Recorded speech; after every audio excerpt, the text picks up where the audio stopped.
Bonjour à tous, bienvenue sur la chaîne Rora Projet Manga, la chaîne où je partage avec vous mon projet de devenir mangaka. Aujourd'hui c'est notre troisième vidéo où on va parler Chara Design.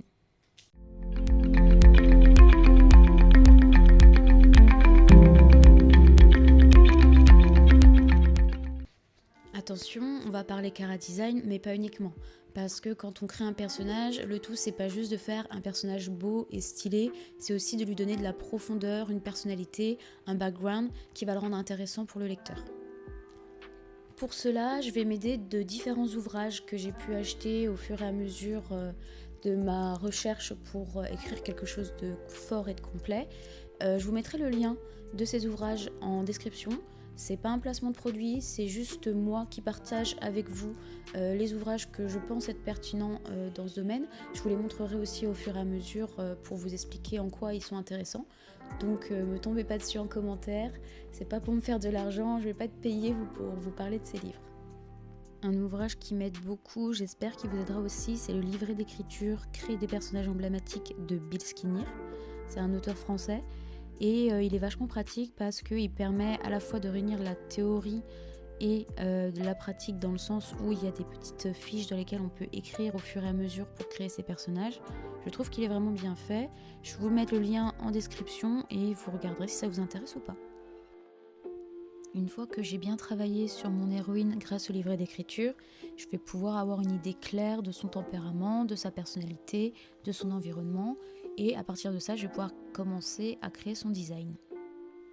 Je pense qu'il est important que le design d'un personnage corresponde à son caractère, afin qu'il puisse transmettre davantage d'informations. C'est ce qui est un peu important dans le manga, c'est qu'on va s'attarder surtout sur l'émotion qu'on va transmettre au lecteur. Pour vous la présenter rapidement, elle a un caractère introverti, détaché mais observatrice. C'est une personne qui est à la fois lucide et cynique, calme mais avec des réactions tranchantes si provoquées. Elle est barmaid dans un bar fréquenté par des motards, des rockers, et ça lui procure un ennui quotidien profond. Et il y a une routine qu'elle ne supporte pas. Le premier design que j'ai fait de Nyx était assez simple, assez standard, parce que je voulais que tout le monde puisse s'y identifier sans forcément qu'elle soit trop extravagante, qu'elle soit vraiment ces personnages. On les voit, on se dit tout de suite, waouh, il est trop stylé. Je voulais pas tomber dans ce cliché-là. Moi, quand je dessine, je commence toujours par faire un croquis sur du papier pour voir déjà ce que ça pourrait rendre, pour voir un petit peu ce qui m'inspire, parce que c'est vraiment le format traditionnel qui m'inspire le plus. Une fois que j'ai une base, qu'elle soit belle ou pas, je le reprends à la tablette graphique pour pouvoir lisser au maximum le design et voir si une fois terminé, ça me plaît. Là, en l'occurrence, pour le premier design de Nyx, ça ne me plaît pas du tout, donc je vais essayer un deuxième design.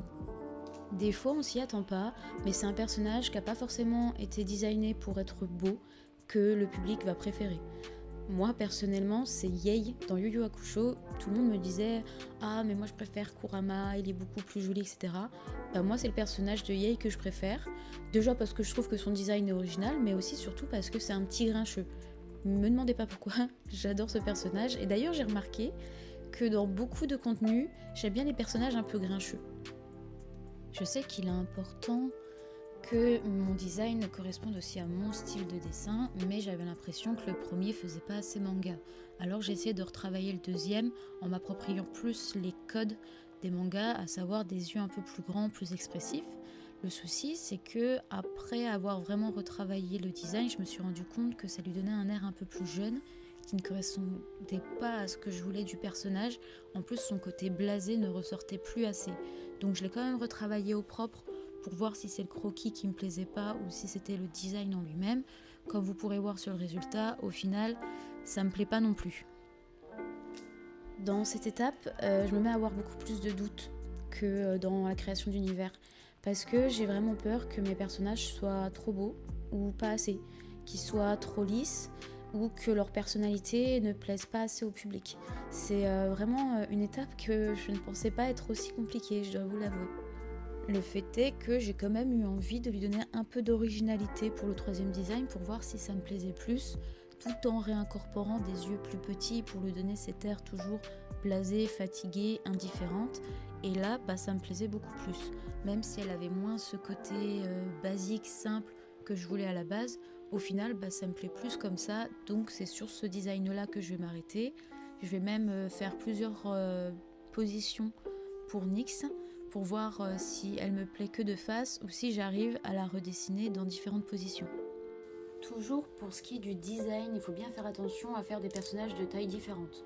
Ça peut paraître bête comme ça, mais ça crée vraiment du dynamisme dans les planches et entre les personnages.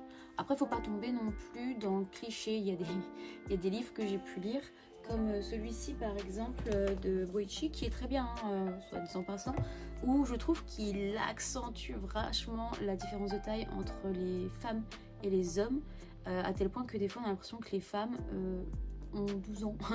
Donc après ça dépend de quel type d'histoire vous voulez raconter.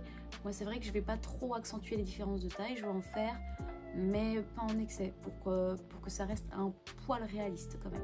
On peut aider sur le sujet, il y a l'apprenti mangaka de Akira Toriyama, celui qui a écrit Dragon Ball, qui explique que pour faire un personnage hors du commun qui va sortir du lot, il faut lui mettre plein d'accessoires. Après, ça dépend un peu de l'histoire aussi, c'est pas évident de mettre des accessoires au personnage, et surtout si on en met plein, il faut pas oublier de les redessiner à chaque fois. Ça c'est un truc que j'avais mis une boucle d'oreille à un de mes personnages, et une planche sur deux, j'ai oublié de lui mettre sa boucle d'oreille. Donc à la fois c'est un conseil important, et de l'autre, faut faire attention. Bon, après, des livres et des contenus sur la création de personnages, c'est pas ce qui manque.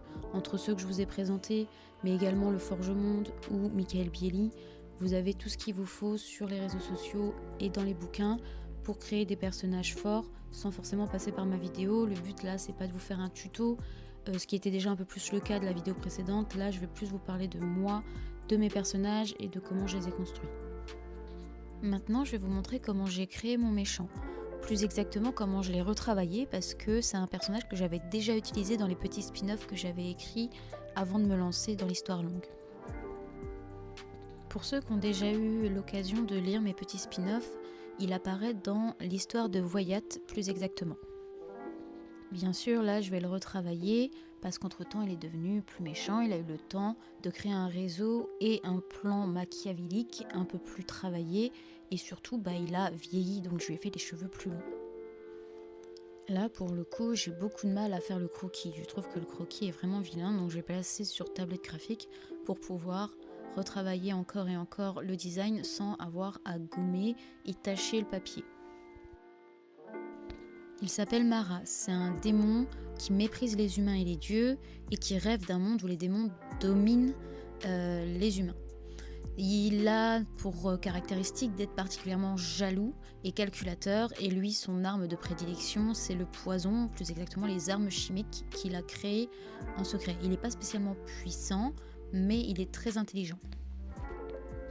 Donc voilà son design final. Bien évidemment, ça reste encore un peu superficiel. Il va falloir que je retravaille pas mal de positions, mais je suis quand même assez contente du résultat. Il est à la fois charismatique et on voit bien qu'il est méchant, quoi. Il n'y a pas de doute possible. Bon, et bien voilà, on a créé 2 personnages ensemble aujourd'hui. J'espère qu'ils vous plairont. Moi, je suis assez contente, j'ai bien avancé et maintenant, il n'y a plus qu'à passer à la suite.